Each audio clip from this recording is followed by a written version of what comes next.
আজ হোমিও দর্পণ গ্রুপের পক্ষ থেকে 901তম ক্লাসে সকলকে স্বাগত জানাই। আজ আমরা বছরের শেষ রজনীতে উপস্থিত হয়েছি।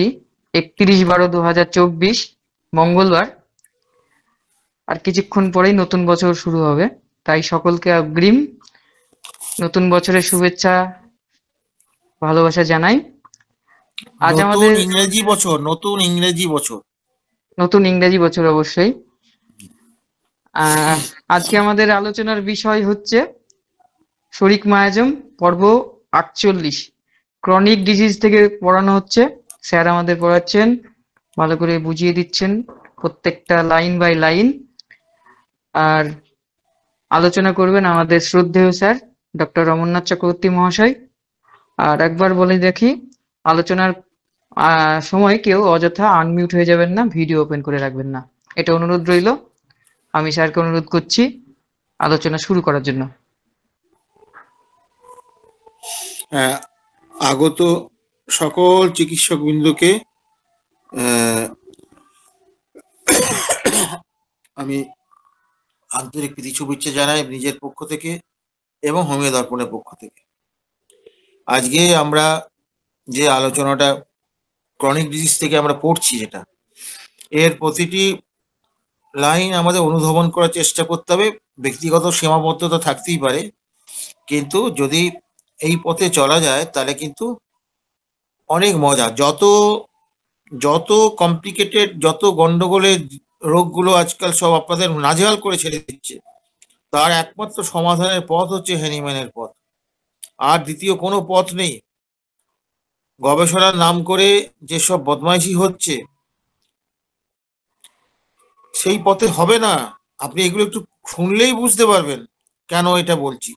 নাও I pass to the other hindrance to the cure of chronic disease which must be avoided as far as possible. বলছে যে এরপরে আমি কোথায় আলোচনা করছেন হ্যানিম্যান? না, বলছেন যে এরপরে আমরা ক্রনিক ডিজিজের আরোগ্যের পথে যে বাধা, যেটা সেইটা আমাদের কি করতে হবে, as much as possible avoid করতে হবে, মানে এড়িয়ে যেতে হবে বলে এবার তিনি তার শুরু করছেন বক্তব্য। আচ্ছা, আমার কথা শুনতে পাওয়া যাচ্ছে? শুনতে পাওয়া যাচ্ছে? হ্যালো? হ্যাঁ স্যার, হ্যাঁ শোনা যাচ্ছে স্যার। হ্যাঁ, হ্যাঁ। এরপরে তিনি কি বলছেন, all those events in human life which can bringing the psora latent and slumbering within. বলছে যে all this events in human life, মানুষের জীবনে ইভেন্টস মানে যত রকম তার কার্যক্রম, সোজা কথা তার জীবনশৈলী। এই জীবনশৈলী বলতে তার ব্যক্তিগত জীবন, তার পারিবারিক জীবন, সামাজিক জীবন, এভরিথিং, আরো যা যা হতে পারে। মানে তার মানে কি, বেঁচে থাকার পাশাপাশি, বেঁচে থাকার সঙ্গে সঙ্গে একটা মানুষের পারিপার্শ্বিক যে ঘটনাগুলো, তার প্রভাব যে হচ্ছে, তার ক্রিয়া প্রতিক্রিয়া, এভরিথিং, সে মেন্টাল বলুন, ফিজিক্যাল বলুন, কোনোটা বাদ যাবে না এখানে। এই যে ব্যাপারটা, যেটা এই যে তার এই যে ইভেন্টস গুলো, এই ইভেন্টস গুলোকে কিন্তু গুরুত্ব দিতে হবে, যেটাকে আমরা বলি জার্নি অফ দ্য পেশেন্ট। যেটাকে আমরা বলি journey of the patient. Journey of the patient কথাটা এইখান থেকে এসছে, এমনি এমনি আসে নাই। এই জার্নি অফ দ্য পেশেন্টের মধ্যে কতগুলো স্টেশন আছে, সেই স্টেশনগুলো হচ্ছে গুরুত্বপূর্ণ। যেমন হচ্ছে কিরম স্টেশন, পূর্বপুরুষের কোনো বিশেষ রোগ, তার কোনো দিক নির্দেশনা, তার কোনো মেন্টাল বিশেষ সিমটম, এইটা কিন্তু একটা বিশেষ। তারপর দেখা যাচ্ছে তার জেস্টেশন পিরিয়ড, সেটা একটা বিশেষ স্টেশন। তার হচ্ছে ওই কি বলবো, কোনো মেনটেনিং কজ আছে, সেটাও কি স্টেশন। তার এক্সাইটিং কজ আছে, এক্সাইটিং কজ আছে, সেটা তার একটা স্টেশন। তার মানে কি, তার এই জীবনে চলার পথে কিছু কিছু গুরুত্বপূর্ণ স্টেশন আছে, যেখানে সে থমকে দাঁড়িয়েছিলেন, যেখান থেকে তার কিন্তু এই রোগ সৃষ্টির উপকরণ বা স্টিমুলেশন বা উত্তেজনা ওইখান থেকে বয়ে এনেছেন। এবার বয়ে এনেছেন, সঙ্গে সঙ্গে কারো ম্যানিফেস্টেশন হয়, কারো পরবর্তীকালে হয়, সেটা নির্ভর করছে, সেটা কিন্তু পেশেন্টের স্বাস্থ্যের উপরে, তার স্বতন্ত্র ক্ষমতার উপরে। প্রত্যেকেই তো স্বতন্ত্র, সেই জন্য তার প্রকাশগুলো স্বতন্ত্রই হবে। একই উত্তেজনা থেকে আমরা পাঁচজন একরকম রেসপন্স করব না। অনেকে হয়তো রেসপন্সই করবেন না, কেউ রেসপন্স করবেন তার ম্যানিফেস্টেশন আলাদা, আরেকজন করবেন তার ম্যানিফেস্টেশন আলাদা। তা প্রতিটি ক্ষেত্রেই ভিন্ন ভিন্ন ম্যানিফেস্টেশন হতে পারে, কিন্তু যেহেতু হোমিওপ্যাথি হচ্ছে ল গভর্ন সিস্টেম অফ মেডিসিন, এখানে ল কিন্তু দেখা যাবে সেই একটাই, সোডা। সোডার আন্ডারেই তুমি যত কিছুই তৈরি করছো না কেন, সে সোডার বাইরে তুমি যাচ্ছ না। এই যে জায়গাটা যেটা এখানে কি বলছেন, এই লাইফের এই জিনিস কি করবে না, সোডাকে লেটেন্ট কমিশনে নিয়ে যাবে, হ্যাঁ, অথবা হ্যাঁ নিয়ে গেল এবং সে কি করলো, আমাদের শরীরের মধ্যে ঘুমিয়ে রইলো। খুব ভালো কথা, সোজা কথা, লেটেন্ট কন্ডিশনে চলে গেলে ঘুমিয়ে রইলো। এই যে ঘুমিয়ে রইলো যেটা, এই ঘুমন্ত দৈত্যকে আমরা জাগাবো কি দিয়ে? জাগাবো from my exciting cause, from my maintaining cause, as well as lifestyle. আরেকটা জিনিস হচ্ছে, ব্যাপার হচ্ছে কি, আমরা তো এক্সাইটিং কজগুলো বুঝতে পারি যে এইটা থেকে এরপরে এরকম হয়েছে, বা এইটা আমার এক্সাইটিং কজ যদি না হয়, অ্যাগ্রাভেটিং ফ্যাক্টর যেটা আছে, যে এইটা হচ্ছে অ্যাগ্রাভেশন করে, ঠিক আছে, এটা অ্যাগ্রাভেশন করে, বাবা দরকার নেই। অ্যাগ্রাভেশন যেটা করছে, এক্সাইটিং ফ্যাক্টরের সঙ্গে অ্যাগ্রাভেশনের পার্থক্য কোথায়? এক্সাইটিং ফ্যাক্টর রোগ তৈরি করতে পারে, অ্যাগ্রাভেশন হচ্ছে কি পার্টিকুলার রোগের কষ্টটা, সেই রোগটাকে বাড়াতে সাহায্য করবে বা কষ্টটা বাড়িয়ে দেবে। তো যাই হোক, সোজা কথা, এইগুলো তার পক্ষে শত্রু সম্পর্ক, তো এই এনিমিক্যাল সম্পর্ক এগুলো আছে। এইবার তাহলে কি হচ্ছে, যে আমাদের এই জায়গাগুলো কিন্তু আমাদের ভাবতে হবে। তাহলে আমরা এটা এটা তো আছে, এইগুলো তো সিমটম গুলো আছেই, কিন্তু তার থেকেও বড় কথা আর কি আছে? কিছু জিনিস আছে যেটা প্রভাব বিস্তার করে মানুষের উপরে, প্রভাব বিস্তার করে, কিন্তু এক্সাইটিং কজ নয়। এক্সাইটিং কজ হতে সময় লাগবে। প্রথমে এক্সাইটিং কজ না হতে, এক্সাইটিং কজ হতে গেলে প্রভাবক যেটা হবে, সেই প্রভাবকের ইন্টেন্সিটিটা বেশি হতে হবে। সেই জন্যই তবেই সেটা ইন্টেন্সিটি হলে পরে তবেই কেউ মরে গেলে আমরা চোখ বুজে গ্রিপ লিখে ফেলি, তা লেখা যাবে না। বহু মানুষ আছে তার আপনজনের মৃত্যুটাকে স্বাভাবিকভাবে মেনে নিতে পারেন, হয়তো 1 ঘন্টা 2 ঘন্টা সামান্য একটু মনটা খারাপ লাগলো, কি লাগলেও না, সে তার কর্তব্য করে চললো। সুস্থ মন কিন্তু শোকপ্রাপ্ত হয় না, এ কথাটা খুব কঠিন কথা। আমার বাবা মারা গেছে, আমি কাঁদবো না? এইসব কি কথাবার্তা বলছেন আপনি? পাগল নাকি আপনি? কিন্তু ব্যাপার হচ্ছে, সুস্থ মন রিজন গিফটেড হবে, সে লজিকটাকে বুঝবে। সে তো ছোটবেলা থেকে দেখছে, সে কি দেখছে, মৃত্যু অনিবার্য। যা অনিবার্য তাকে মেনে নেওয়ার মতো সাহস তো থাকাই উচিত আমাদের, কিন্তু সেই রিজন গিফটেড মন আমাদের তৈরি হয় না। সেই জন্যই আমরা শিখ, যার তৈরি হয়েছে সে শিখ নয়, অসুস্থ নয়। মানে বুঝতে পেরেছেন হ্যানিম্যান কোন সূক্ষ্ম জায়গা থেকে আমাদের এই রোগ উৎপাদনের জায়গাগুলোকে তিনি ভেবেছেন। ভাবতে গেলেই গায়ে কাঁটা দেয় যে আমরা কোথায় পড়ে আছি আর হ্যানিম্যান কোথায় দিয়ে গেছেন আমাদের। এটা দুর্ভাগ্য, দুর্ভাগ্য আমাদের যে তাকে আমরা চিনতে পারিনি, তাকে বুঝতে পারিনি। আমরা রং করা সব জিনিস, নকল জিনিসের প্রতি আমরা আকৃষ্ট হয়ে পড়ছি, অথচ এত সুন্দর জিনিস হ্যানিম্যান দিয়ে গেছেন যেটাকে আমরা বুঝতেই পারছি না। তারপর কি হলো, এই যে তার কি হচ্ছে, এই যে তার ইয়ে হলো, এই যে ঘুমিয়ে পড়লো বা ইয়ে হলো, এই লেটেন্ট কন্ডিশন, এই লেটেন্ট কন্ডিশনে কিছু সিমটম দেবে, সেগুলো আমি আগে আলোচনা করেছি আমি। এবার হচ্ছে কি, তারপরে পেশেন্ট কি হচ্ছে, এখানেও varies from state of health. ওই যে ওই একটা কথা বললাম না যে ভ্যারিজ, প্রত্যেকে স্বতন্ত্র, তো স্টেট অফ হেলথ বা তার স্বাস্থ্যের অবস্থার উপরে, তার ভাইটাল ফোর্সের ক্ষমতার উপরে, তার এই সব ক্ষমতার উপরে, তার অ্যাকশন রিয়াকশনের ক্ষমতার উপরে নির্ভর করছে কি ধরনের ম্যানিফেস্টেশন হবে। এইটা হচ্ছে মূল ব্যাপার।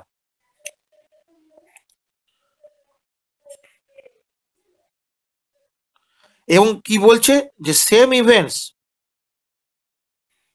ইভেন্টস, এইসব ঘটনাগুলো, if they occur to a person already a chronic patient, মানে এইসব সেম ইভেন্টগুলো, এই ঘটনাগুলো, মানে এইসব কারণগুলো আর কি বলছেন, যে ক্রনিক পেশেন্ট যে আছে তার ক্ষেত্রে যদি এরকম ঘটে, not only augmented his disease, একটু আগে বললাম যে ডিজিজগুলোকে বাড়তে সাহায্য করবে, and increase the difficulty of cure it. তারপর কি করবে, এটা শুধু তাই নয়, তার রোগ সারাতেও কিন্তু ডিফিকাল্টি হবে, শক্ত হয়ে দাঁড়াবে, তারপরে সহজে আমরা সারাতে পারবো না। But if they break in on him violently may make his disease incurable. যদি খুব ভায়োলেন্সি মানে খুব ভায়োলেন্ট ভাবে যদি অ্যাটাক করে সেক্ষেত্রে কি হবে, ওই ডিজিজটা কিন্তু ইনকিউরেবল হয়ে যেতে পারে। ইফ দ্য আনটাউটেড আনটাউটেড আনটাউটেড সার্কামটেন্সেস, আনটাউটেড মানে প্রতিকূল আর কি, হ্যাঁ, সার্কামটেন্সেস মানে ওই যে কথাটা হ্যানিম্যান 5 নম্বরে বলেছেন, এই যে সার্কামটেন্সেস, এই সার্কামটেন্সেসটা খুব মূল্যবান ব্যাপার। Are not suddenly change for the better, যদি সাডেনলি যদি চেঞ্জ না হয় তাহলে সেটা তার পক্ষে বেটার। তাহলে ঘটনাটা কি হচ্ছে যে এই যে সার্কামটেন্সেস গুলো, এই সার্কামটেন্সেসকে আমি বাদ দিতে পারছেন না, সার্কামটেন্সেসকে আমি বাদ দিতে পারছি না, পারিপার্শ্বিকতা বাদ দিতে পারছেন না। পারিপার্শ্বিকতা এমন একটা জিনিস যেখান থেকে আপনি চট করে ধরে ফেলতে পারবেন যে তার এই কোন সিচুয়েশন থেকে তার এই ডিজিজটা আসছে, এটা আপনি ধরে ফেলতে পারবেন। আপনি যদি তার লোকাল এলাকাগুলো খুব ভালো চেনেন বা তার বাড়ির পরিবেশগুলো যদি আপনি জানতে পারেন। আমার যেমন মনে পড়ে একটা শ্বাসকষ্টের পেশেন্ট ছিল, সে বলছে যে মাঝে মাঝে আমার ইয়ে গেলে মাঝে মাঝে আমার ছেলে বা ইয়েরা শ্বশুরবাড়ি চলে যায়, ওই কাছাকাছি শ্বশুরবাড়ি আছে, হ্যাঁ, ওখানে 1 মাস 1.5 মাস থেকে আসি, সেই সময় আমরা খাটে শুই। আমার কিন্তু তখন শ্বাসকষ্ট, কোমরে ব্যথা কিন্তু অনেক কম থাকে। ওরা বাবা মা মেঝেতে শোয়, তার ছেলে বিয়ে দিয়েছে, তার বউ ইয়ে খাটের উপর শোয়। মানে এই বস্তি এলাকায় এই রকমের ঘরগুলো আপনি দেখলে মানে আপনার অবাক হয়ে যাবেন। এবং সেখানে জলও ঢোকে, সবই ঢোকে, সবকিছুই হয়, ইত্যাদি ইত্যাদি ঘটনাগুলো চলছে। এইবার তাহলে ব্যাপারটা হচ্ছে এইরকম একটা রুগীকে মেনটেনিং কস্ট, আপনি তো বুঝতেই পারছেন। এবারে এখানে আপনি করবেন কি? তাকে ঘর নতুন বানিয়ে দেবেন? সেটা তো আমার পক্ষে সম্ভব নয়, বাস্তবতা তা বলে না। তাহলে আপনি কি করবেন? কারণ মেনটেনিং কস্ট থাকলে আপনি কিছু করতে পারবেন না, আলটিমেটলি সারাতে পারবেন না। এই যে তার পরিস্থিতিটা আপনি জানতে পারলেন, এটা জানা অত্যন্ত প্রয়োজনীয় জিনিস। কারণ ওইখানে তো সে আটকে যাবে, ওই স্টেশনেই গাড়ি তার আটকে যাবে, ও ছাড়বে না। তাহলে এইখানে তাহলে আমাদের উপায় কি? আমি তাকে অনেক বুদ্ধি খাটিয়ে বললাম এইগুলো দেখুন বিজ্ঞানের প্রয়োজন আছে।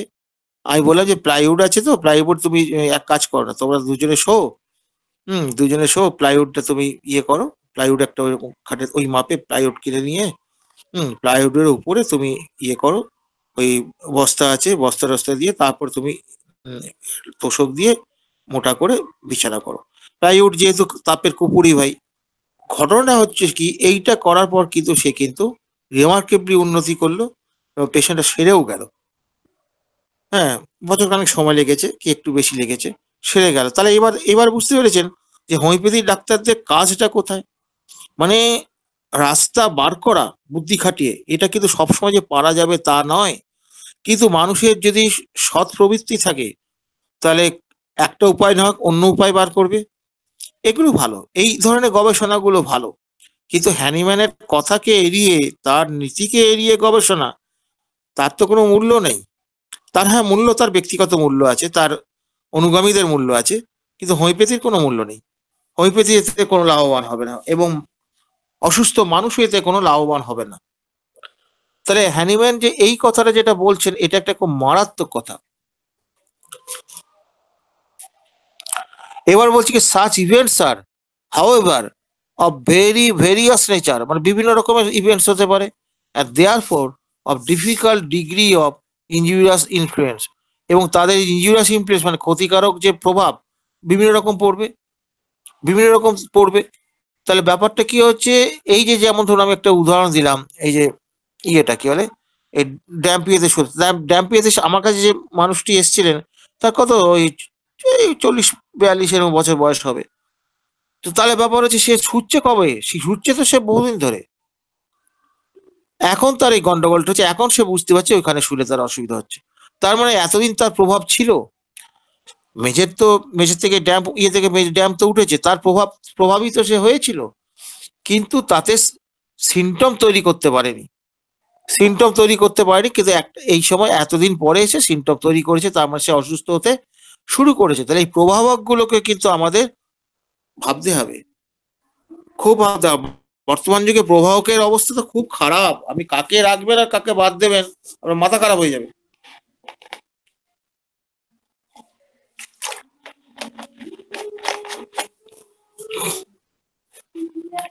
এবার আমরা আসছি এক্সেসিভ হার্ডশিপ, অত্যন্ত পরিশ্রম, মানে শারীরিক পরিশ্রমের কথা বলছে।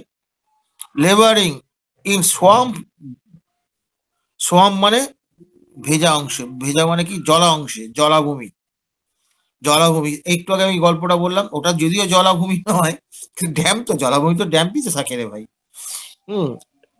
গ্রেট বডিলি ইনজুরিস, এতে কি হচ্ছে, শরীরের খুব ইনজুরি, আঘাত, আঘাত মানে সেই ঘুষি মারার সব আঘাত কথা এখানে হ্যানিম্যান বলছেন না।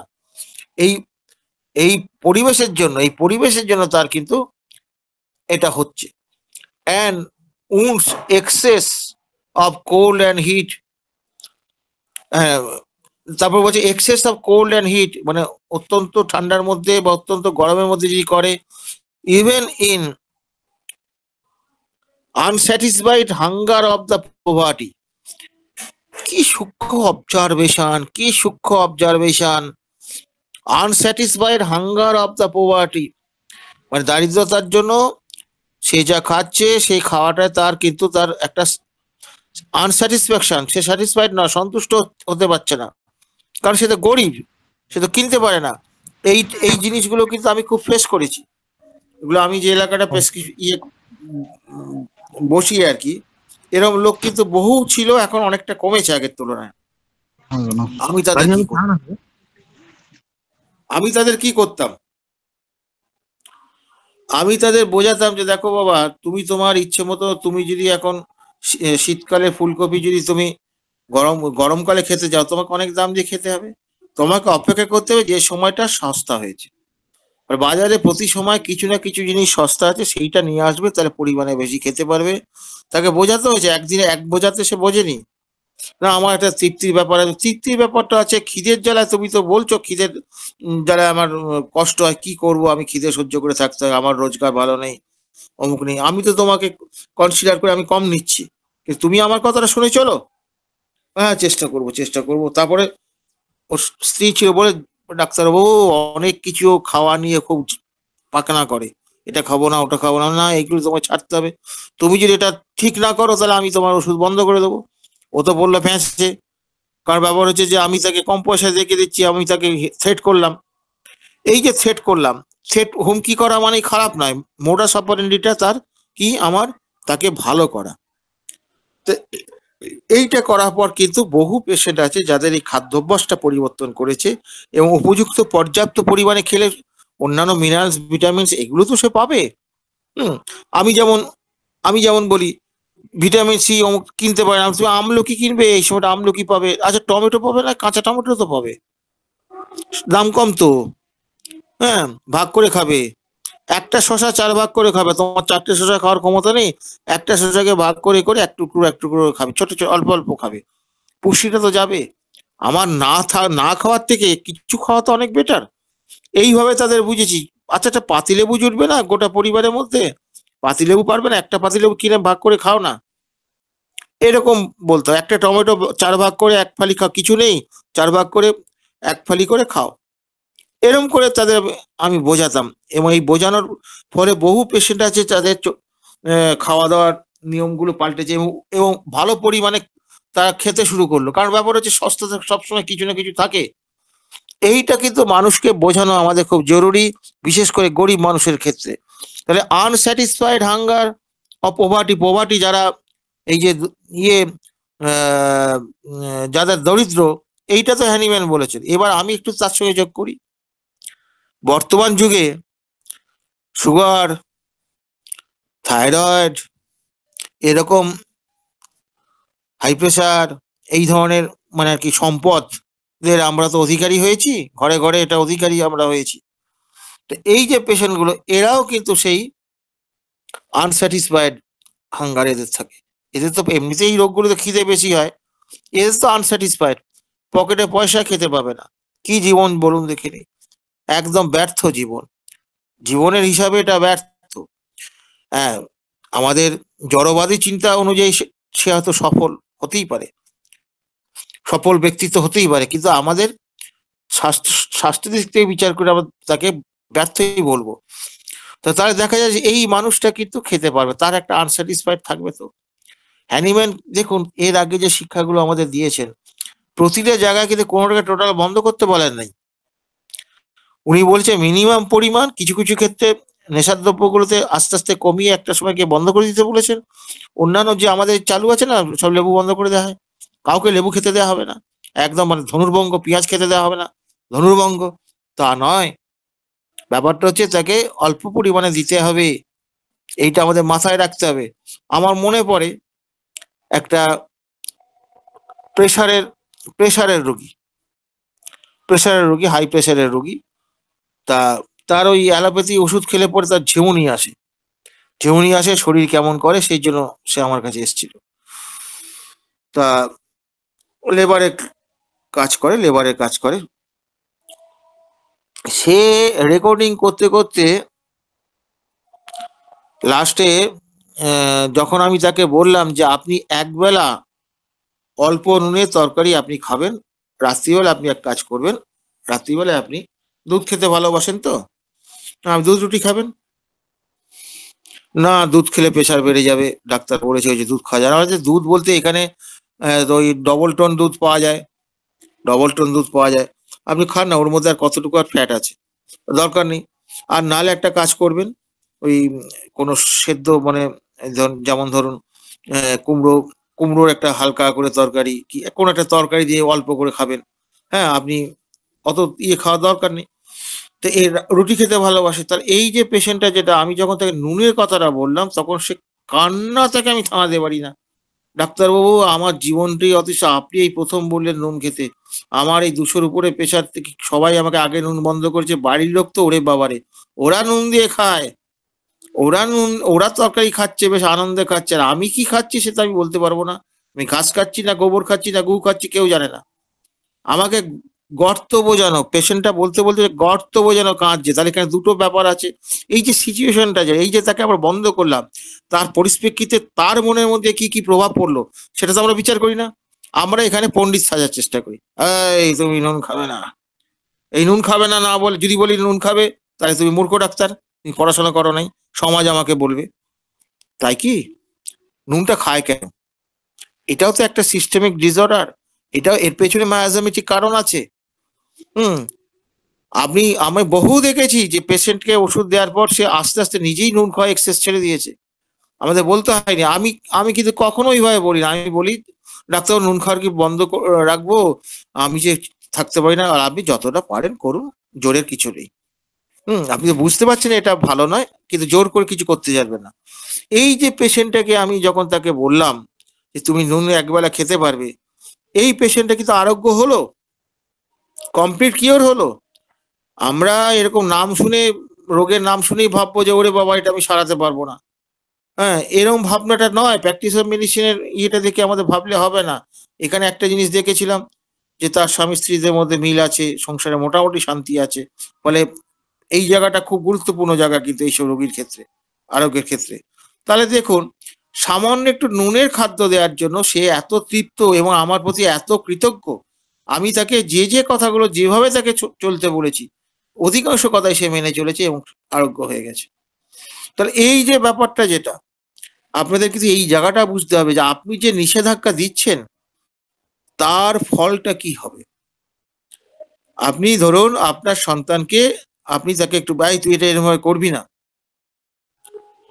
আপনি খুব জোরে তাকে রিপ্রোচ করেন নাই, বকাঝকা, সেরকম অ্যাডমনিশন কজেও তো হয়, সামান্য ইয়ে একটা সামান্য বকা অ্যাডমিশন করে, তুচ্ছ কারণ, সামান্য কারণ আপনি হয়তো এইভাবে করিস না বাবা, এইভাবে করলে তোর ক্ষতি, অমুক, এইটুকু সহ্য করতে পারে না এমন সেন্সিটিভ বাচ্চাও আছে। তাকে কি আপনি করবেন? তাকে কি আপনি এইভাবে বলবার, তার বাবাকে বলে যে চাপকে করে দেবেন কথা না শুনলে, এই কথা বললে চলবে না। কোন জায়গায় বলবেন, কোন জায়গায় বলবেন না, এইগুলোকে আপনাকে ডিসিশন নিতে হবে। এটা কখন ডিসিশন নিতে পারবেন? যখন একটা রোগীলিপি যথেষ্ট সময় দিয়ে, যথেষ্ট কথাটা বললাম এই কারণে, কারণ কোন রোগীর কতটা সময় লাগবে এরকম কোন নির্ধারিত কোনো ব্যবস্থা নেই। যথেষ্ট সময় দিয়ে, হ্যাঁ, একদিন আপনার রোজগার নাই কমই হবে একটা রুগী দেখার জন্য, হোক না কম, করে দেখুন না, তার রেজাল্টটা কি হয়? অসাধারণ আরোগ্য আপনার হাত দিয়েই হবে, যা আপনি নিজেও ভাবতে পারছেন না। প্রত্যেকেরই সীমাবদ্ধতা আছে। আপনার সীমাবদ্ধতা দেখবেন আপনি আপনার এক্সট্রিম পয়েন্টটাকে ইউজ করতে পারছেন। আপনারই ভালো হবে, হোমিওপ্যাথির ভালো হবে, মানুষের মঙ্গল হবে। তা এরকম বুঝে বুঝে আমাদের কিন্তু এগোতে হবে। তারপর কি বলছে অ্যানিম্যাল, কি বলছে তার পোভার্টির কথা নিয়ে খুব বললাম। অ্যান্ড ইজ আনহোলসাম ফুড, এই গরিবদের মধ্যে আনহোলসাম ফুড মানে যেগুলো আর কি অস্বাস্থ্যকর খাদ্য আর কি। হ্যাঁ, এই কথাটা হ্যানিম্যান বলছে। হ্যানিম্যান তো তখন জানতেন না যে আমাদের এই যুগে ফাস্ট ফুড বেরোবে, আমরা এত সুস্বাদু সর্বনেশে খাবার খাবো পয়সা দিয়ে, নিজের পয়সা রোজগার করে আমরা ওইগুলো কিনে আনবো, সন্তানকে তুলে দেবো, নিজেরাও খাবো। আরে বাবা রে, আরে পয়সা রোজগার করা তো খাওয়ার জন্যই। তা আমরা খাবো না তো কি, ঘরে ওই ওই খাবো ঢেঁড়স সেদ্ধ আর ওই মাছের ঝোল? ওগুলো মানুষে খায় নাকি? এই তো আমাদের মানসিকতা। তার মানে কি, we are qualified not educated, we are qualified not educated. এই ধরনের ব্যাপারগুলো কিন্তু মানে একটু মধ্যবিত্ত বা ধনী লোকেদের মধ্যে বেশি দেখা যায়। গরিব লোকেদের মধ্যে কি, তারা তো কাঁচা লঙ্কা পেঁয়াজ দিয়ে খেয়ে নেবে, পান্তা ভাত খেয়ে নেবে। আপনি কি মনে করেন এই খাদ্যটা খুব খারাপ? না, লজিক্যালি তা নয়। পান্তা ভাত, কাঁচা লঙ্কা, পেঁয়াজ অত্যন্ত উপকারী। আমাদের তো সেই উপকারটুকু নেওয়ার ক্ষমতা নেই। আমরা কি করব, সেই পোড়া তেলে আমরা ফুলুরি নিয়ে খাবো, বেগুনি নিয়ে খাবো, চপ নিয়ে এসে খাবো, আমরা এসব করবো। আমরা তো বুদ্ধিমান, পকেটে পয়সা আছে তো, অনেক কিছু বুঝি। We are qualified not educated. তাহলে এই এই যে ব্যাপারটা হচ্ছে কি, এইখানে দেখুন তাহলে এই যে এবং প্যাকেট জাতীয় যে খাদ্যগুলো যেগুলো খাচ্ছে, কথায় কথায় লোকে খাচ্ছে, এখন দেখবেন বাচ্চাগুলো ঘরের খাবার, মা বলছে ঘরের খাবার, বাবা ওকে ঘরের কোনো জিনিস বাইরে যা পাবে সব খাবে, কোনো ব্যাপার নেই, ইত্যাদি ইত্যাদি, এইগুলো সে আক্ষেপ করছে এখন। তাহলে এই যে ছেলে মেয়েগুলো এই ধরনের মানে আর কি বাইরের যে ফাস্ট ফুড গুলো যেগুলো খাচ্ছে, এগুলো আপনারা জানেন, সকলেই জানে যে এগুলো সর্বনেশে জিনিস। ফলে শুধুমাত্র গরিবরা ওই রকম খাবার খেতেন তা তো নয়, অস্বাস্থ্যকর খাবার এখন ধনী লোকেরাই বেশি খায়। মদ খাবে, মদ খাবে, নেশা করবে, আরো অন্যান্য যত ধরনের অসামাজিক কাজ বা নীতি বহির্ভূত কাজ তারা করবে। পয়সা আছে তো। তাহলে দেখা যাচ্ছে কি, এই যে আমাদের যে জীবনযাত্রার মধ্যে তাহলে কি হচ্ছে, আনহোলসাম শুধুমাত্র গরিব লোকেদের জন্য নয়, তবু গরিব লোকেরা তুলনামূলকভাবে ফেনা ভাত খায়, পান্তা ভাত খায়, এটা তো উপকার আছে বেশি, তবু খায়। ব্যাপার হচ্ছে এই লোকেদের কিন্তু অবস্থাটা খুব খারাপ। তাহলে কি হলো, এই যে খাদ্য খাওয়াগুলো আমরা যে করছি, এই ধরনের যে গন্ডগোলের খাবারগুলো খাচ্ছি, তারপরে হ্যানিম্যান কি হচ্ছে, are not by any means very powerful to causing fearful malady of psora. এই ধরনের যে অভ্যাসগুলো কি বলছে, এগুলো are not by any means, এর আর কোনো উপায়, এর ভেরি পাওয়ারফুল, এটা অত্যন্ত powerful in causing the fearful malady of psora. সোডার রোগ তৈরি করতে এইসব কুকর্মগুলোই হচ্ছে আমাদের অত্যন্ত কার্যকরী। আমরা দেখুন, পেশেন্ট বলছে রুটি খেলে সহ্য না, ঠিক আছে রুটিটা খাবে না। হ্যাঁ, তোমার ডিম খেলে সহ্য না, ডিমটা খাবে না। হ্যাঁ, যদি বলে না ডাক্তারবাবু আমি ডিম ছাড়া থাকতে পারি না, তখন আমরা এই জ্ঞান অনুযায়ী কি করলাম, না ও ঠিক আছে, ওই ওই ঠিক আছে অল্প করে খাবে, যতটা সহ্য করতে পারো কষ্ট খাবে, সবটা খেও না। এটা আমরা অ্যানিম্যালের নির্দেশ অনুযায়ী তাকে একটু কম করে দিলাম, তো এইটুকু কি সাফিসিয়েন্ট? এবার সে কি করছে, সে মোগলাই পরোটা খাচ্ছে, সে এগরোল খাচ্ছে। হ্যাঁ, ডিম তাকে অ্যালাউ করেছি তো, আপনি তো ডিম বলেছেন খেতে, আমি অল্প করে খাচ্ছি। মোগলাই আমি পুরোটা খেতাম আগেতে, এখন আমি হাফ খাচ্ছি। আমি আগে এগরোল পুরোটা খেতাম, এখন হাফ খাচ্ছি। আপনার কথা শুনে আমি কম করেছি? আসলে তাকে আমরা সচেতনই করতে পারিনি। তাহলে ব্যাপারটা কি হচ্ছে, যে এই যে খাদ্যাভ্যাসগুলো, এই খাদ্যাভ্যাসগুলো যে ধরুন আপনি, অনেকেই আছে এগরোল প্রায় দিনই খায়, কেলে ওই আরে ইয়ে এইমাত্র বললাম তো,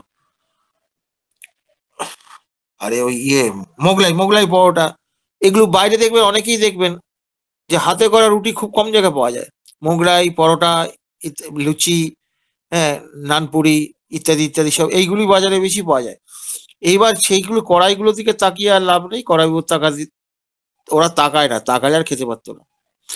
তাহলে এইবার তাহলে কি হচ্ছে, এই যে আমাদের যে নর্মাল লাইফে আমরা যে খাদ্যগুলোকে যে করছি, গ্রহণ করছি, এই যে সেটা আপনি বলবেন না ওটা খেয়ে আমার কিছু তো হয় না ডাক্তারবাবু, আমার ওটা সহ্য হয়ে যায়। হ্যাঁ, সহ্য হয় মানছি, আমি সহ্য হয় মানছি, কিন্তু ওটা জিনিসটা কি, ওটা তো আলটিমেটলি সোরাকে এক্সাইট করবে, আলটিমেটলি করবে। ফলে আপনার ওই যে অ্যাগ্রাভেশন ফ্রম এগ বা অ্যাগ্রাভেশন ফ্রম ব্রেড, এইটা যেমন গুরুত্বপূর্ণ বিষয়, তার থেকেও বেশি গুরুত্বপূর্ণ সোরাকে যাতে না করতে পারে, অ্যাগ্রাভেট না করতে পারে, তাকে এক্সাইট না করতে পারে, সেই জীবন শৈলীটা তাকে বুঝিয়ে দেওয়া বা বোঝাবার চেষ্টা করা, যতটা সম্ভব সে মেনে চলবে। তাহলে হ্যানিম্যান কি তাহলে আধুনিক চিকিৎসক বলতে আপনার আপত্তিটা কোথায়? হ্যানিম্যান কোন জায়গাটা থেকে ধরেছেন বলে দেখিনি, কোথায় ব্যাকটেরিয়া ভাইরাসের গল্প, ওসব গল্প পড়ে একদম বেসিক জায়গাটা, মৌলিক জায়গাটা কিন্তু হ্যানিম্যান হাইলাইট করেছেন। আমাদের গর্বিত হওয়া উচিত। হ্যানিম্যান এই যে খাদ্য নিয়ে এইসব কথাগুলো বলছেন, আচ্ছা এখনকার কি বিজ্ঞানীরা বলছে যে তুমি প্যাকেটজাত খাদ্য খাও, ফাস্টফুড খাও, বলছে কি? তারা এখন গবেষণা করে বলছে না, এগুলো স্বাস্থ্যের পক্ষে ক্ষতিকারক, তোমার সুগার প্রেশার হবে ইত্যাদি ইত্যাদি, লাইফস্টাইল ডিজিজ। এখন লাইফস্টাইল ডিজিজ তোমরা বলছো, হ্যানিম্যান কত বছর আগে বলে গেছে, তবু বলবে আমাদের তো গবেষণা হয় না, হোমিওপ্যাথি পিছিয়ে আছে। আর এরা গবেষণা করুক না, যত গবেষণা হবে হোমিওপ্যাথি তত বেশি আরো পরিষ্কার হয়ে যাবে, আমরা বুঝতে পারবো যে হ্যানিম্যান কি করে গেছেন। এইবার যদি আমরা দেখি, আমরা তো প্রেজুডিস হতে পারি না, হ্যানিম্যান সেই শিক্ষা আমাদের দেন নাই। আমরা যদি দেখি যে হ্যানিম্যানের এই শিক্ষার সঙ্গে সাযুজ্য রেখে লজিক্যালি যদি আমরা আধুনিক এই আবিষ্কার থেকে আমাদের কিছু নেবার থাকে, অবশ্যই নেব, আমরা তাকে বাতিল করব না। কিন্তু আগে আমার ঘরে কি আছে আমাদের দেখতে হবে, পরের ঘরে কি আছে আমার পরের হিসেব হবে। পরের ঘরে কখন পাবো, কে দেবে কে দেবে না, ওসব ছাড়ুন, আগে নিজের ঘরে কি আছে সেটাকে দেখুন। নিজের ঘরে তো আমাদের হ্যানিম্যান বলে দিয়ে গেছেন। তাহলে এই এই যে আমাদের যে চিকিৎসা যে আমরা করছি, এই ধরনের যে খাদ্যাভ্যাস করছি, খাদ্যাভ্যাস যেটা করছি, এর ফলে কি হচ্ছে, কি হচ্ছে, এর ফলে কি দাঁড়াচ্ছে, সেটাই হ্যানিম্যান অসাধারণ বলেছেন। Which lies in ambush. Ambush মানে কি, যেমন আপনি দেখেছেন কখনো ওই ভিডিওতে দেখেছেন যে হরিণের বাচ্চারা ঘুরে বেড়াচ্ছে, কি ঘুরে বেড়াচ্ছে, তখন দেখবেন ওই ওঁত পেতে বসে আছে বাঘ বা চিতাবাঘ, এরা সব চুপ করে বসে আছে, ওঁত পেতে আস্তে আস্তে আস্তে, বুঝতে পারছে না, তারপরে গিয়ে খপ করে ধরে ফেললো। তো এখানে কি বলছে, কি সুন্দর, মানে ইংরাজি চয়েস, ওয়ার্ড চয়েস কি অসাধারণ। Which lies in ambush. Hmm, ambush মানে কি, ওই লুকিয়ে চুপ করে বসে থাকা শিকারের অপেক্ষায়। হ্যাঁ, শিকারের অপেক্ষায়, তার মানে কি আক্রমণের জন্য সে গোপনে নিজেকে লুকিয়ে রাখে। হুম, তাহলে কি এই যে সোরার উপর যে আমি এই যে এই গন্ডগোলগুলো করছি লাইফস্টাইলে, হুইচ লাইস ইন অ্যাম্বোস, কে লাইস ইন অ্যাম্বোস, এই যে লেটেন্ট সোরা যেটা আছে, সোরাটা যেটা আছে সেইটা কিন্তু ওই ওত পেতে বসে আছে, lurking in secret to break forth into serious chronic diseases. Lurking মানে কি, লার্কিং মানে, লার্কিং মানে ওত পাতিয়া থাকা, আর এই যে অ্যাম্বুশ মানে কি, গোপনে, এটা একই কথা, গোপনে লুকিয়ে নিজেকে রাখা, তার ওত পেতে থাকা। এরপরে কি করছে না, break down, break forth the serious chronic disease, তারপরে এই যে সিরিয়াস ক্রনিক ডিজিজ এটা সৃষ্টি হচ্ছে, নর of great consequences in অ্যাগ্রাভেটিং A chronic disease already person, মানে যেসব পার্সনের মধ্যে এরকম ক্রনিক ডিজিজ আছে তাদের ক্ষেত্রে কিন্তু এই সিকোয়েন্স গুলো কিন্তু অ্যাগ্রাভেট করতে বাধ্য করবে। তাহলে আপনি ক্রনিক ডিজিজ যখন চিকিৎসা করছেন, তার তো আপনার লাইফস্টাইলের প্রত্যেকটা জায়গা আপনাকে জানতে হবে, না জানলে আপনি কি চিকিৎসা করবেন? ওই সিমটম ধরে ধরে, শুধু সিমটম ধরে করলে হবে? পারিপার্শ্বিক জায়গাগুলো আপনাকে ভাবতে হবে না? কারণ ওই জায়গায় আপনি আটকে যাবেন, এরকম বহু জায়গায় এরকম আটকে গেছি আমাদের। আমার এই মনে পড়ছে ডাক্তার কেশি দাসের একটা গল্প মনে পড়ছে। এক বয়স্কা মহিলা এবং স্যারের বহু পুরনো পরিবার, পারিবারিক প্রথম দিক থেকে সেই পরিবারটা তার পেশেন্ট। তা সেই বুড়িমার, হ্যাঁ, তো উনি বুড়ি বলতেন স্যার, ওনার পেটের গন্ডগোল কিছুতেই ঠিক করতে পারছেন না। এখন বুড়ো মানুষ হেগে ফেললে ফেলে তাকে পরিষ্কার পরিচ্ছন্ন করা একটা খুব মুশকিল ব্যাপার। কিছুতেই স্যার কিছু করে সিমটম অনুযায়ী স্যার ওষুধ দিচ্ছেন, কিন্তু ওই 15-20 দিন কি 1 মাস ঠিক থাকছে, তারপর আবার যে কেসি হয়ে যাচ্ছে। তা স্যার ওখানে একটা নেমন্তন্ন গেছিলেন, তা তখন তারা বলছে স্যার একবার যদি পারেন একবার আমাদের বাড়িতে একটু চরণ ধুলা দেবেন। তো স্যার বলছেন যে ঠিক আছে, আমার যদি সময় হয় আমি দেখ। এবার স্যার তার বাড়িতে যখন ঢুকছে, একটা বাচ্চা আছে, সে বাচ্চার জন্য স্যার একটা ওই চকলেট বা এরকম কিছু একটা স্যার ওকে উপহার দিয়েছে। বিরাট খুশি সে। এইবার তাকে স্যার জিজ্ঞেস করছে যে তাকে স্যার কি করলেন, তার সঙ্গে সখ্যতা করে তাকে স্যার এটা ওটা জিজ্ঞাসাবাদ করতে করতে বেরিয়ে পড়লো, আসল চাবিকাঠি বেরিয়ে পড়লো। কি ব্যাপার না, ওকে ওর হচ্ছে ঠাকুমার দুধ, ঠাকুমা ওকে পয়সা দেয়, পয়সা দিয়ে চানাচুর, মটর ভাজা, এইসব, মটর ভাজা না, এই চানাচুর, তারপর ওই বাইরের যেসব ওই খাবার টাবার যেগুলো কি তার খাওয়া উচিত না আর কি, সেই সব খাবারগুলো এনে কি করে বিছানার তলায় এক কোণে লুকিয়ে রেখে দেয়। সেটা ও বলে দিল, তোকে এটা দিলাম, ঠাকুমা তোকে এটা দেয়, এইসব স্যার জিজ্ঞাসাবাদ করে টোরে যে হোক বার করেছেন। তো তারপরে স্যার গিয়ে ওনার বাড়ির সবকে ডেকে ওইটা তুলে, তখন তো বুড়ির লজ্জায় পড়ে গেছে, বলছে বাবা আমি আর জীবনে করবো না, আমার ভুল হয়ে গেছে। তাহলে এই যে তার এক্সাইটিং কজ, এই যে তার এটা মেনটেনিং কজ, এটা কিন্তু তার একটা খুব গুরুত্বপূর্ণ ব্যাপার, স্যার সারাতে পারছিলেন না। একটা ঘটনা বলি, এটাও স্যারের জীবনে একটা ঘটনা। সেটা হচ্ছে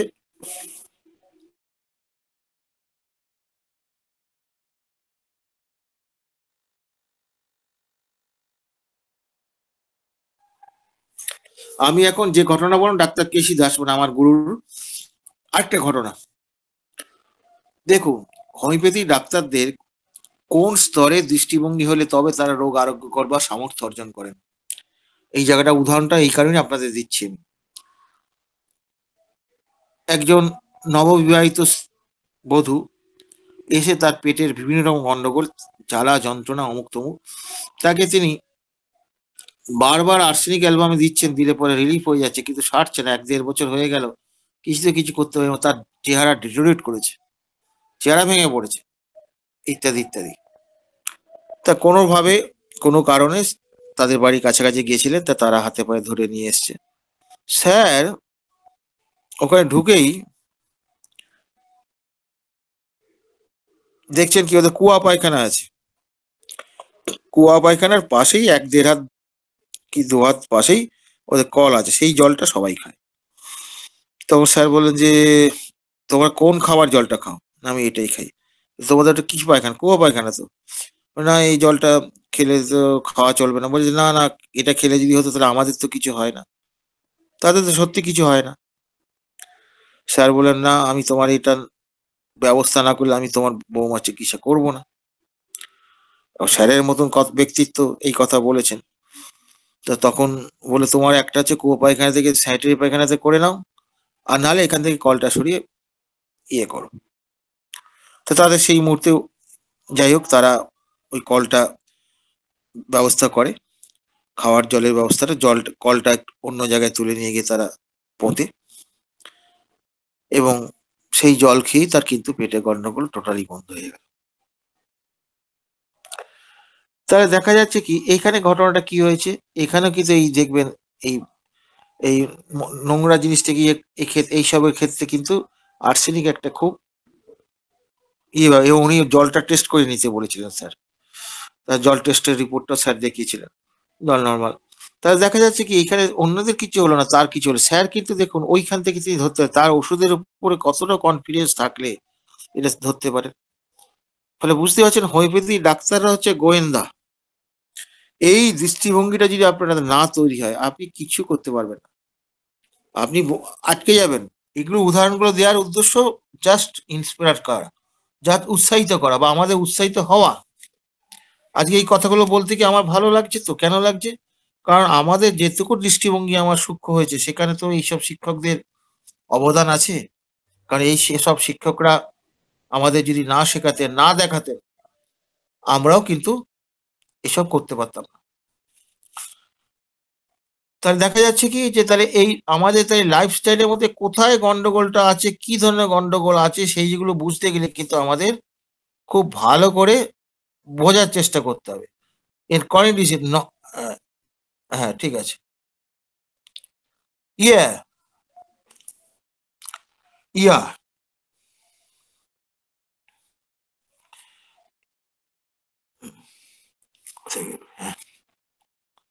ইয়া মানে হচ্ছে হ্যাঁ বা বাস্তবিক ইয়া কথাটার মানেটা হচ্ছে এরকম।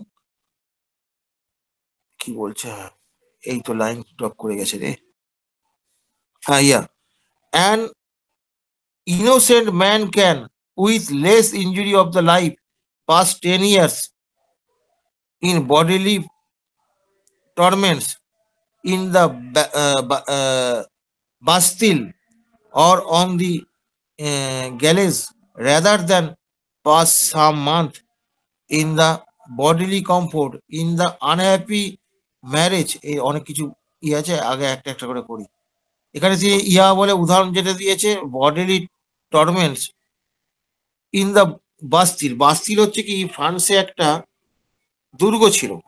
এই যে যখন ইয়ে হয় না, ওই ফ্রান্সের বিপ্লব যখন হয়, হ্যাঁ, ফ্রান্সের বোধহয় লুই সাম্রাজ্য খুব সম্ভবত, খুব সম্ভবত, হ্যাঁ, এই যে ইয়েটা হয় তখন কি হয়েছিল না, তখন ওই যে জনগণ আর কি তাদের একসঙ্গে আক্রমণ করেছিল এবং আক্রমণ তাদের এতই কনফিডেন্স ছিল যে ওটা তারা কিছু করতে পারবে না। তাদের এরকম একটা মানে আর কি রাজার একটা ইয়ে ছিল আর কি, ধারণা ছিল যে তাকে কিছু করতে পারবে না। হ্যাঁ, এত সে শক্তিশালী সে ভেবেছিল তাকে কিছু করতে পারবে না। কিন্তু একসময় বাস্তিল দুর্গে কিন্তু পতন হয় এবং বিপ্লব সংগঠিত হয়।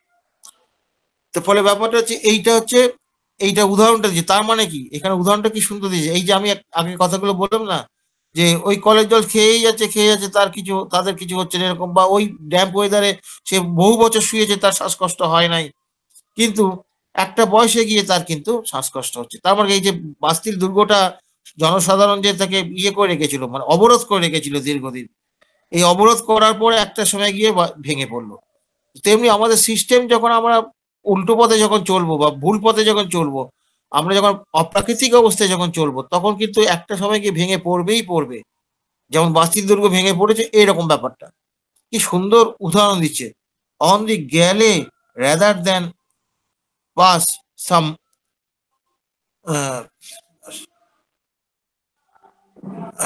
এই রে আবার লাইন গেছে। Galleys rather than pass some months in the bodily comfort in the un in the unhappy marriage। এখানে দারুণ কথাটা বলছে কি, এই যে গেলে মানে হচ্ছে গেলে মানে প্রাচীনকালে যে রণতরী যে ছিল আর কি, সেই রণতরী কথা এখানে বলছে। এখানে বলছে যে এই যে on the galleys rather than pass some months, মানে গ্যালেসে রণতরীতে যে অবস্থান করে যে যুদ্ধ করে আর কি, সেটার তুলনায় বলছে rather than pass some months in bodily comfort, in all bodily comfort in the unhappy marriage. মানে বডিলি কমফোর্ট মানে কি শরীরের সবকিছু আরাম, সবকিছু উপাচার থাকলেও আনহ্যাপি ম্যারেজ যদি হয়, সেক্ষেত্রেও সে কিন্তু রোগে আক্রান্ত হবে, ভেঙে পড়বে তার একটা সময় গিয়ে, তার সিস্টেম, তার প্রতিরোধ ক্ষমতা ভেঙে পড়বে। অর উইথ এ রিমোর্সফুল কনসিয়াস, রিমোর্সফুল মানে অনুতাপ, কোনো কারণে সে খুব অনুতপ্ত হয়েছে, তারপরে সে কিন্তু অসুস্থ হয়ে পড়বে। A psora slumbering within which still allow the favourite of a prince to live with the appearance of almost অনেক, ও বাবা অনেক হয়ে গেছে, আর যাবো না, এটা করতে গেলে অনেক সমস্যা হয়ে যাবে। আমি বরঞ্চ ওই ইয়ে থেকেই করি, ওই বাস্তিল তো হয়ে গেল, আমি দাগটা দিয়ে দিই এই পর্যন্ত। তাহলে দেখা যাচ্ছে কি আমাদের চিকিৎসকদের কিন্তু শুধুমাত্র ওই অ্যাগ্রাভেশন অ্যামোলেশন ফ্যাক্টর দেখলেই হবে না, অ্যাগ্রাভেশন ফ্যাক্টর দেখলেই হবে না, পাশাপাশি তার জীবনশৈলীটাকে আমাদের খুঁটিয়ে খুঁটিয়ে দেখতে হবে। না দেখলে পরে আমরা কিন্তু ফেলিওর হয়ে যাব, আমরা আটকে যাব। কিন্তু এইটাই হচ্ছে আমার হ্যানিম্যানের মূল কথা। তার ফলে আমরা হ্যানিম্যানের কথা মেনে চলার চেষ্টা করব আমাদের সামর্থ্য অনুযায়ী। অবশ্যই আমাদের আপ্রাণ চেষ্টা করতে হবে মেনে চলার, কারণ তার পথই তো আমরা চলছি, না চললে কি করে হবে? আমি আমার খুশি মতো চলতে পারি না। আপাতত এইটুকু বলে শেষ করলাম। এবার এইটুকুর উপরে সিনিয়র কেউ যদি অ্যাড করেন ভালো, অবশ্য ভালো। তারপরে একটু কোশ্চেন যদি থাকে কোশ্চেন ইয়ে করে দীপেন তুমি আচ্ছা দেখো স্যার। সিনিয়র কেউ যদি অ্যাড করে। খুব ভালো জায়গা তো এটা। হ্যাঁ, আমি পার্থ প্রদীপ চৌধুরী স্যারকে ডেকে নিচ্ছি, স্যার যদি কিছু অ্যাড করেন স্যার, যতটুকু আলোচনা হলো। খুব সুন্দর আলোচনা হয়েছে এবং অমর তো অনেক কিছু স্যারের রেফারেন্স টেনে বলেছেন। এই যে আনহ্যাপি ম্যারেজের ক্ষেত্রে ওই কেসি দাস আমার স্যার, তার আর একটা ঘটনা অমরেরও নিশ্চয়ই মনে আছে। সেই এক ভদ্র মহিলা সম্ভবত উইডো ছিলেন, কিন্তু তার একটা যে ওই ভালোবাসার সম্পর্ক, কিন্তু সেইটা এই রিলেটিভসদের মধ্যে হওয়াতে সে কিন্তু সেইটা ঘটাতে পারছে না। মানে পাপ বোধ হোক বা এই সামাজিক যে প্রতিবন্ধকতা এইসবের জন্য, তা স্যার কিন্তু সেইটাকে এই গোপনে তার সাথে সেক্সুয়াল কন্ট্যাক্ট মিট করার জন্য স্যার কিন্তু অ্যাডভাইস করেছিলেন। এবং সেইটা করার ফলেতে সেই ভদ্রমহিলা, এই যে একটা প্রতিবন্ধকতা, এই যে আনহ্যাপি ম্যারেজের যে কথা বলা হলো, কারণ এটা ফরেনেতে এই উইডোদের রিম্যারেজ এইসবগুলো স্কোপ আছে, কিন্তু আমাদের এই ইন্ডিয়ান কালচারের মধ্যে তো এগুলো নেই। এবং বিশেষ করে যদি খুব অল্প বয়সী উইডো হয়, তাদের তো এই সেক্সুয়াল যে ক্রাভিং অ্যাপেটাইট সেটা তো মেটে না, এবং এর জন্যও কিন্তু সমস্যার সৃষ্টি হয়। তাই এইরকম ক্ষেত্রে স্যার কিন্তু অনেক ভাবনা চিন্তা করে সেই ভদ্রমহিলাকে সেক্সুয়াল রিলেশনশিপের জন্য অ্যাডভাইস করেছিলেন, এবং পরবর্তীকালে কিন্তু সেই পেশেন্টটাও সুস্থ হয়। এইটা উদাহরণক্রমে এই কথাটা মনে পড়লো আমার। এবং কি সাংঘাতিক একটা কথা, যেগুলো আমরা তো ভাবতেই পারি না। কিন্তু একটা যে ওই যে অ্যাফোরিজম 1-এ fixed and high and only mission, এই only mission seek to help to cure as it is term, এই কথাটাই মনে পড়ছে যে একটা রোগীর কোথায় তার প্রতিবন্ধকতা এবং কেমন ভাবে সেইটাকে সলিউশন করা যায়, এ একটা শিক্ষণীয় খুব একটা দিক। এবং এই জায়গাতে অডি স্যাপেরই যে কথাটা অর্গানের প্রারম্ভে যেটা বলা হয়েছে, এই কথাটাও কিন্তু এর সাথে রিলেটেড। ধন্যবাদ, এইটুকুই বললাম। আর কারো কিছু বলার থাকলে রঘু রয়েছে, নিশ্চয়ই স্বপনও আছে, তারা সব কিছু বলুক। আর কেউ কিছু বললে শুনি, এটুকু বললাম। সবাই ভালো থাকবেন। ধন্যবাদ স্যারকে, খুব সুন্দর অ্যাড করলেন। পার্থ, স্যারের কিন্তু আরো কয়েকটা এরকম উদাহরণ আছে আমি জানি, সেটা আবার তুলছি না। মূল ব্যাপারটা তুই বলে দিয়েছিস, আমরা সেগুলো দেখেছি। আমরা একটা ছোট করে বলছি। একজন খুব সুন্দরী মহিলা এসেছিলেন। ব্যাপার হচ্ছে যে সুন্দরী মহিলা, তা খুব সুন্দর দেখতে, তা গোটা গায়ে কালো ছোপ ছোপ। তা ওকে ওকে নিয়ে এসছে মানে আর কি ওই একজন ভদ্রলোক নিয়ে এসে, যে তার স্বামীর বন্ধু ছিলেন, এবং স্বামী অ্যাক্সিডেন্টে মারা যায়, তার একটি ছেলে আছে। এবং রেকর্ডিং করার পরে এটি করে স্যার কিন্তু তাকেও ওই উপদেশটা দিয়েছিলেন, আমার মনে আছে এখনো, চেয়ারের ইয়ের মধ্যে। স্যার তারপরে আমাদের বার করে দিয়েছিলেন, বসে আছে। স্যার আপনি কি হলো স্যার, আপনার এরকম লাগছে কেন? বলে আজকে একটা উপদেশ দিলাম রে, জানি না ঈশ্বর আমাকে দিয়ে পাপ করালেন কিনা, দিলাম তো। স্যার তখন বলেননি কিছু। তো তারপরে সেই পেশেন্টটা কিন্তু সেক্সুয়াল কন্ট্যাক্ট করার পর কিন্তু আলটিমেটলি ইয়েতে কোনো ওষুধই লাগেনি, তার কোনো ওষুধই তাকে দিতে হয়নি। 6-7 মাসের মধ্যে একদম নর্মাল ইয়েতে চলে এসছে।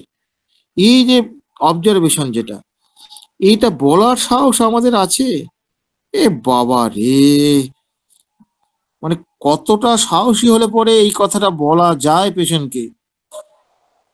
ওই যে মোডাস অপারেন্ডি বলি না, একজন চিকিৎসকের মহৎ উদ্দেশ্য, তা এইরকম আমরা স্যালুট আমরা তাদের করি, এইসব শিক্ষকদের স্যালুট করি যারা আমাদের চোখটা খুলে দিয়েছেন। পার্থ আজকে মনে করে দিল। পার্থ তো আরো অনেক ঘটনার মধ্যে সাক্ষী আছিস বোধ এই ব্যাপারে, আমি আরো কয়েকটা স্যারের দেখেছি, একটা নয় আরো কয়েকটা। ধন্যবাদ পার্থকে এটা মনে করে দেওয়ার জন্য। আচ্ছা স্যার, ধন্যবাদ স্যারদের। স্বপন ঘুরে স্যার ছিলেন, লিভ নিয়েছেন। রঘুনাথ ঘোষ স্যারকেও দেখতে পাচ্ছি না স্যার। আমরা প্রশ্নোত্তর পর্বে চলে যাব। কারো যদি কোনো প্রশ্ন থাকে আজকের আলোচনার উপর আপনারা করুন।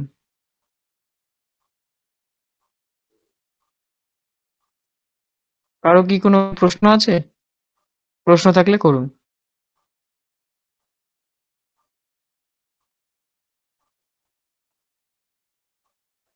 যা আলোচনা হলো তার মধ্যে প্রশ্ন দেখতে পাচ্ছি না। একটা কথাই বলি, অ্যাফোরিজম 5-এ যেরকম বলা হয়েছে, আর এই যে ঘুমন্ত সোরা, ওই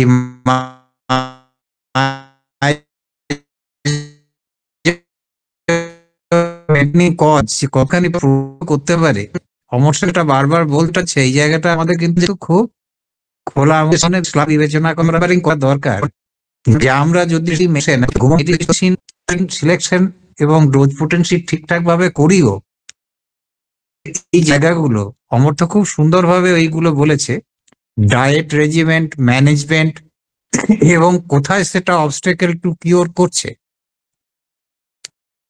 সেই জায়গাগুলো আমরা যদি বুঝি তাহলে কিন্তু আমরা খুব সুষ্ঠুভাবে এটা করতে পারবো। অমর্ত্য আরো খুবই মানে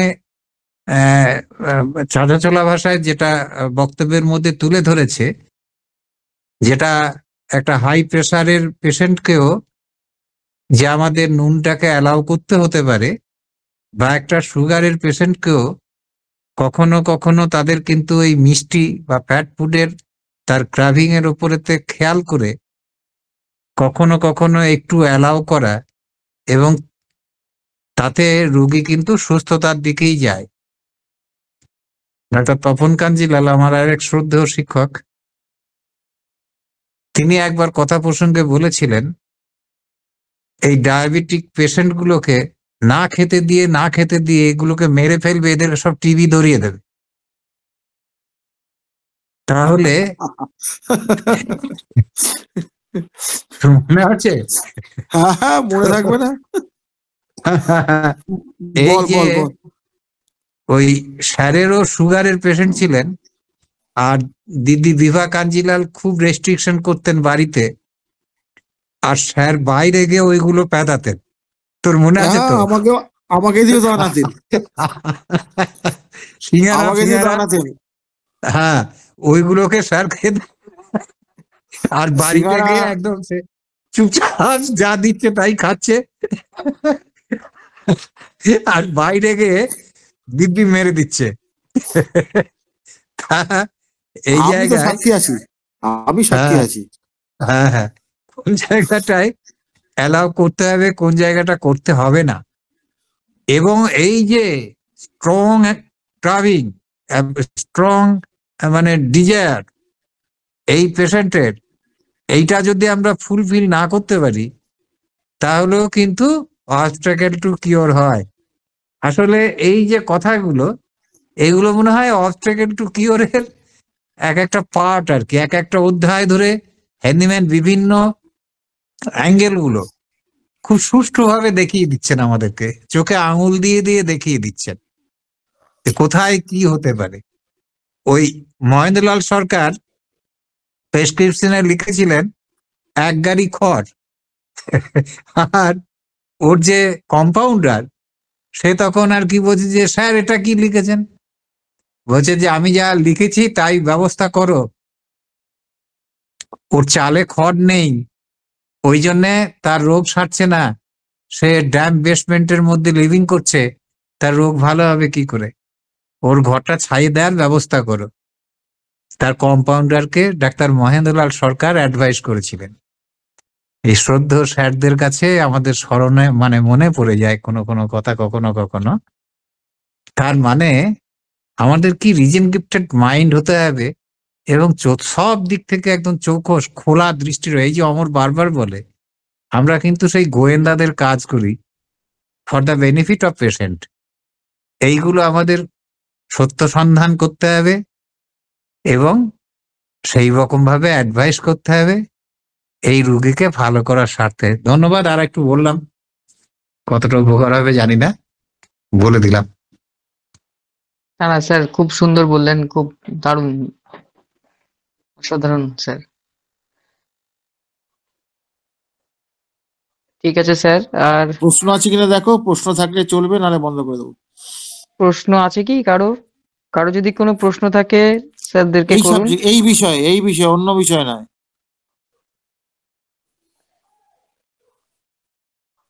না স্যার, দেখছি না প্রশ্ন। আচ্ছা, প্রশ্ন নেই, তাহলে আমরা আলোচনা শেষ করব। কিন্তু স্যার প্রশ্ন নেই, তাহলে আমরা আচ্ছা, কি আলোচনা। বোঝে না নাকি সব বুঝে গেছে? আমি এই সেটা প্রশ্ন- আজও বুঝতে পারি না, আমি আজও বুঝলাম না। আমাদের বুঝতে প্রশ্ন তো নেই বহু বছর মানে লেগেছে। হয় সব বুঝেছে, আর তা না হলে বোঝে নাই কিছুই। আমাদের বুঝতে অনেক সময় লেগেছে, এরা কি করে একবার শুনে বুঝে যায় কে জানে, আমার সেটা সন্দেহ হয়। প্রশ্ন না করলে আমি আর কি করব? আচ্ছা স্যার। হ্যাঁ, শ্যামল ব্যানার্জি স্যার কল্যাণবাবু, আজ করেছেন। শ্যামলবাবু সব রয়েছেন তো? এরা কোনো সাড়া দেয় না তো? কল্যাণবাবু, শ্যামলবাবু, কি ব্যাপার? হ্যাঁ স্যার, একটা প্রশ্ন আছে শেষকালে। হ্যাঁ, করুন স্যার। বলছি যে পারস্পরিক যে সম্পর্ক, তার সেটা যদি আবার সামাজিক ইয়ের বিপরীত হয়ে যায়, তো সেটাও তো একটা, আমরা উপদেশ দিলে সেটা তো আহ, মানে প্রতিকূলে যেতে পারে পরবর্তীকালে। সেটা তো বিবেচনার মধ্যে রাখতে হবে আমাকে, সেটাও বিবেচনার মধ্যে রাখতে হবে। বোঝা গেছে ব্যাপারটা? হ্যাঁ, সেটাও তো অবশ্যই রাখতে হবে, কারণ যে হ্যাঁ। মানে কি বলবো, পারস্পরিক যে চাওয়া পাওয়া বা পারস্পরিক যে সম্পর্ক, সেটা আবার সামাজিক সম্পর্কের মধ্যে যদি আবার গন্ডগোল হয়ে যায় তার সঙ্গে, সেটা তো অবস্টাকল টু কিওর হয়ে যাবে। অবস্টাকল টু কিওর হবে তো, রিকভারি হবে তো।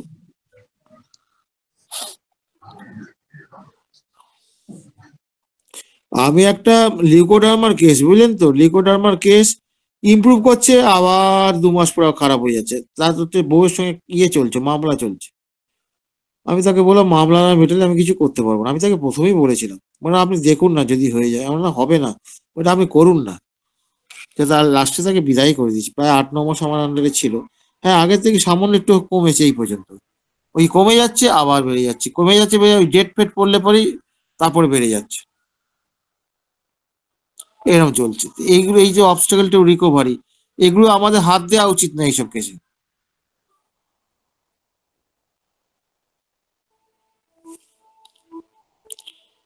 ঠিক আছে, আপাতত এইটুকু বলে শেষ করলাম। আর তো প্রশ্ন নেই কিছু। হ্যাঁ স্যার, এখানেও একটা বিপদ আছে, যে যদি আমরা কারো ব্যক্তিগত সম্পর্ক জানতে চাই, আর হয়তো কোনো কম বয়সী মেয়ে বা বউ এসছে, তারপরে সে বলে, আপনার আমার ব্যক্তিগত, আপনি তো ওষুধ দিচ্ছেন, ওষুধ দেন, তাড়িয়ে দেবেন। এত আমি আপনার তাড়িয়ে ব্যক্তিগত। দেই, আমি তাড়িয়ে দেই। আমি প্রথমেই বলে দিই, দেখুন আমরা অনেক কিছু গোপন কথা জিজ্ঞেস করব, যদি তাদের রাজি থাকেন তাহলে শুরু করুন, নাহলে কিন্তু আপনি অন্য ব্যবস্থা নেবেন। আমি তো এখন স্টেট কার্ড এখন মুখের উপর বলে দিই, সত্য কথা বলবেন, মিথ্যা বলবেন না।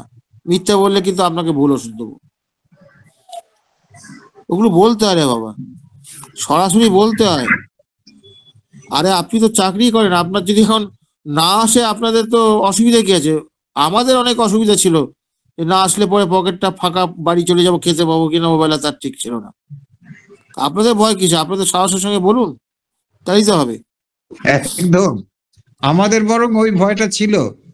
এখন আমরা যদি তাড়িয়ে দিতে পারি তাহলে শ্যামল বাবু আপনি পারবেন না কেন? আমাদের কিন্তু আর অন্য কিছু রোজগার নেই, এই ডাক্তারি করেই আমাদের সবকিছু করতে হয়েছে, এখনো করতে হয়। তাহলে আমরা বের করে দিতে পারি, আমরা তাড়িয়ে দিতে পারি, আপনি পারবেন না কেন? আপনার তো একটা ডবল ইঞ্জিন। আচ্ছা, আমরা তাহলে বিদায় নিচ্ছি, সবাইকে শুভরাত্রি জানিয়ে। Good night.